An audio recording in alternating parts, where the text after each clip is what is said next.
Live from the campus of Washington and Lee University, this is a Channel 18 Rockbridge News Update.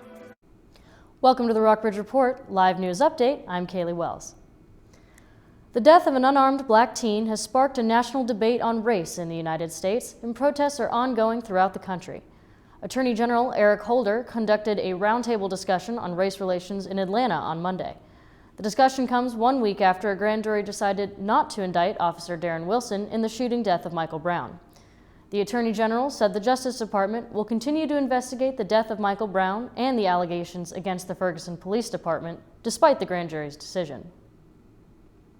Now, while the grand jury proceeding in St. Louis County has concluded, I can report this evening that the Justice Department's investigation into the shooting death of Michael Brown, as well as our investigation into allegations of unconstitutional policing patterns or practices by the Ferguson Police Department, remain ongoing and remain active.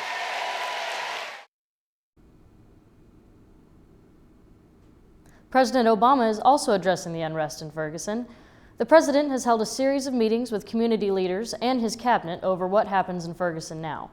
Yesterday, he asked for $263 million to equip Ferguson's police with military gear, including body cameras.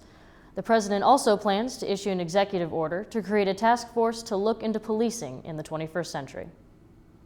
I will be signing an executive order that specifies how we are going to make sure that that program is accountable, how we're going to make sure that that program is transparent, and how we're going to make sure that we're not building a militarized culture inside our local law enforcement.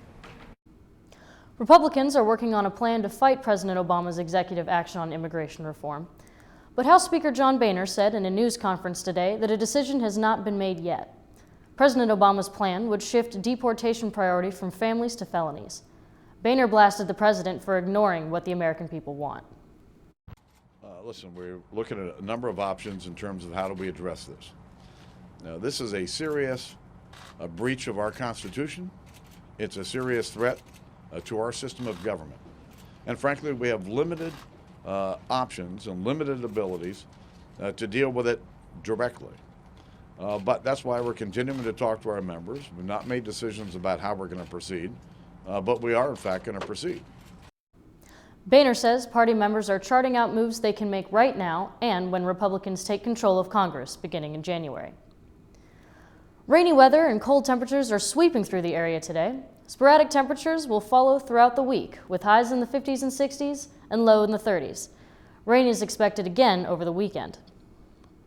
Perry McClure's football team saw their undefeated season come to a halt last Friday. The Fighting Blues lost in the quarterfinals of the Group 1A state playoffs to defending state champions Alta Vista High School by a score of 35-10. The loss ended a Blues season that was one of the program's best in decades. The Blues finished with a record of 12-1. That's all for today's Rockbridge Report live news update. Make sure to tune in this Thursday for the latest on W&L's third-year housing plan and an in-depth look into Buena Vista's debt crisis. Thanks for staying updated and have a great afternoon.